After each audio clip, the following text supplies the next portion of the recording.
Carter Brown, Mysteries. Adventures in excitement and suspense, based on the best-selling novels by the slick storytelling sensation, Carter Brown.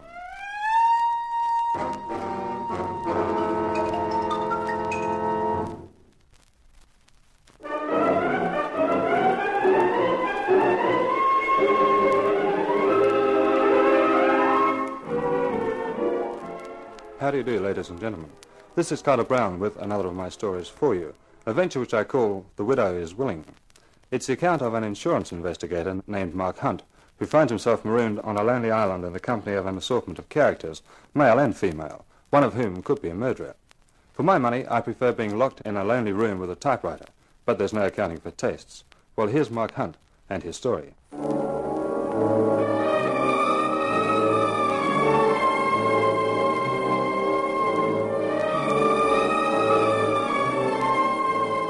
When you get to the edge of the world, there's a river, and in the middle of the river is an island. That's where the Goldbrights live. It was a raw night which made you think of vampires and things that go eek in the night. There was a moon with low clouds scudding across it. I'd given the old character who owned a boat $5 to row me across. He pulled at the oars, and I watched the solitary light on the island getting gradually larger. Nearly there. Yeah. Goldbright's been living on that island long? He and his father before him and his father before that. Yeah, what did his father before that do? To get banished, I mean. That's some sort of Yankee joke? Sort of. How did they get to the mainland? They got a launch. You should have let them know you were coming and they descended. Not for me, they wouldn't. They ain't expecting you, huh? That's right. Too bad about Henry Goldbright dying like that. Uh-huh. Stepped over the balcony outside his bedroom and ended up on the stone jetty, 50 feet below, they say. Uh-huh. The Goldbrights get on all right? Together, I mean. Uh-huh. Yeah, talkative, aren't you? We're here. Yeah. You go up them steps and then on up to the house. Yeah. Well, thanks a lot. If I want to get back to the mainland again in maybe an hour's time, will you be around? Around World's End at night, you must be crazy, mister. Why? You stay here long enough, you find out. Not a place to be by yourself, not at night. That's your bag. Goodbye. The old guy pulled away and was lost in the night. I picked up my case and started up the steps which led to the path which led to the house. A gaunt, gray building. World's End. I thought the name was appropriate. As I pulled the bell rope, I wondered what Mrs. Goldbright would be like. Fragile, white-haired, with a quavering voice? Or more probably tough and hard and thin-lipped? Yes? This, I presume, was Mrs. Goldbright. She wore 15 denier nylons, black. She wore a form-fitting dress, black. And since she was a blonde, the black did things for her. And for me. She may have been a widow, but she was also a wow. Yes, what do you want? Mrs. Goldbright? Yes, I'm Mrs. Goldbright. My name is Hunt, Mark Hunt, from Excelsior Insurance Incorporated. Yes? I'm sorry to worry you at a time like this, but your husband had a policy with us for $50,000. You're very prompt in paying your policies? It's not quite like that, Mrs. Goldbright. I'm an insurance investigator. When a big claim like this comes along, the company naturally investigates it before they pay. Perhaps you'd better come inside, Mr. Hunt. It's not very comfortable here on the doorstep. I don't quite understand the need for any investigation, Mr. Hunt. Mrs. Goldbright, your husband died 2 days ago. He was insured for a large sum of money. Therefore, the company has to be sure there's been no foul play. You mean they want to be sure my husband died of natural causes and wasn't murdered? You could put it that way, I suppose.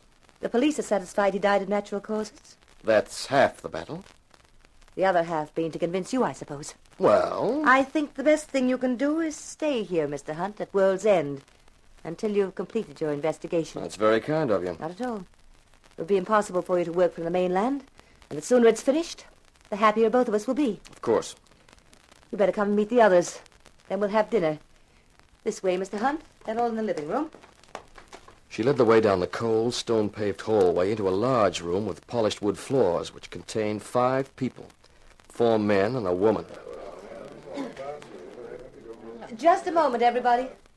I want you to meet Mark Hunt. He's an insurance investigator.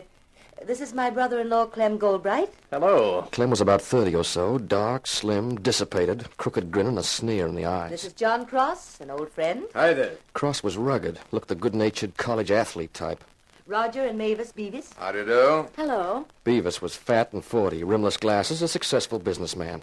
Mavis was a redhead with a ravishing figure. Every time my husband looked at her, he got a stupid look on his face. I didn't blame him. And this is Michael Degrescu. Delighted, Mr. Hunt. Degrescu had a foreign accent. The name was Romanian. He looked smooth and suave and probably shrewd.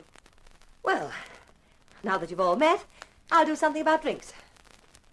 An insurance investigator, eh, Hunt? Checking on my brother's death? It's just routine, Mr. Goldbright, with any large claim. In other words, it's a case of did he fall or was he pushed? Clem, that's no way to talk in front of Lila. Why not?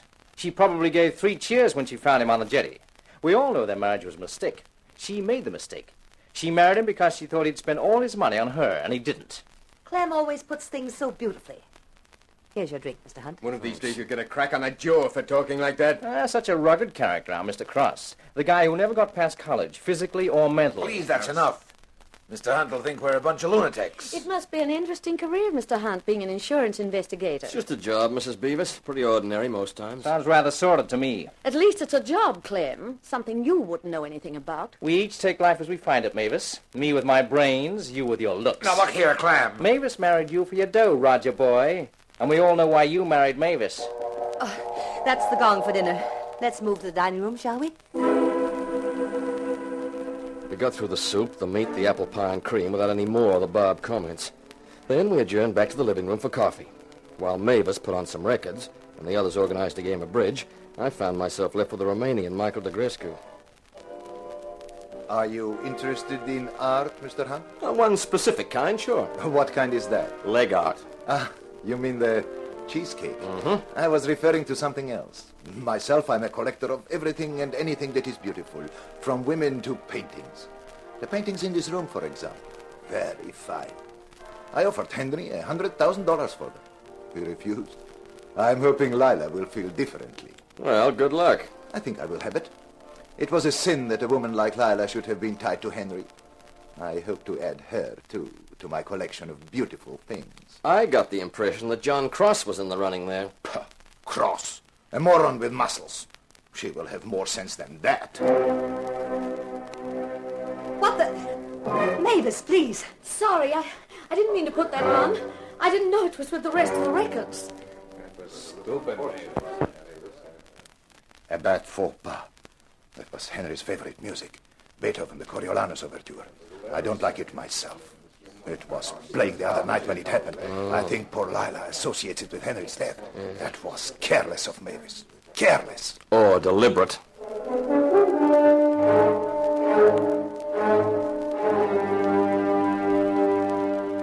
Everyone went to bed around 11. The room I'd been given was upstairs, overlooking the water. A sheer drop of 50 feet. It had started to rain, lashing against the window as though it was trying to break in. I was sitting having a last cigarette when there was a soft tap on the door. I opened it. Mrs. Goldbright stood there. I couldn't help thinking that Goldbright was a good description of her hair. Could I talk to you for a moment, Mr. Hunt? Sure, come in. Cigarette? Thank you.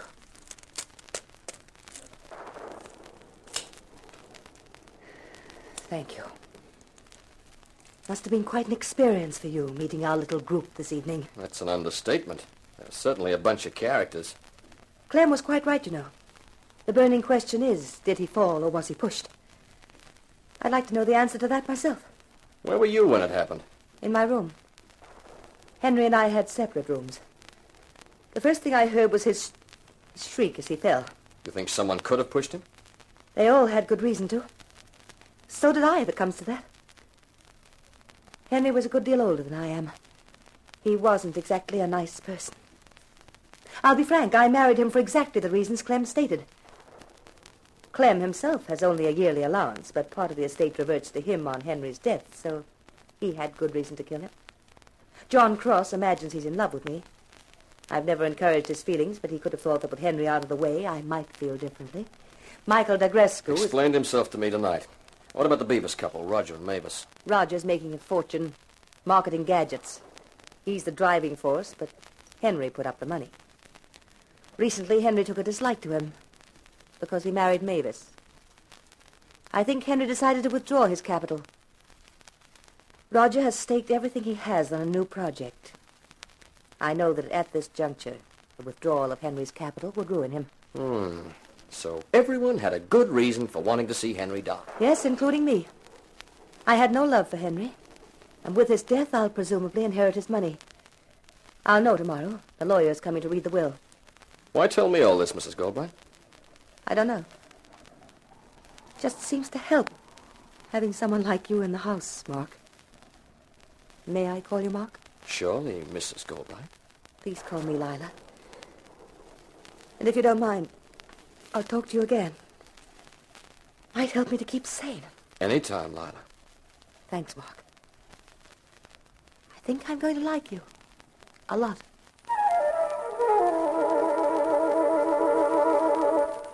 She left, and I turned in. To the accompaniment of the wind and the rain beating against the house, I fell asleep.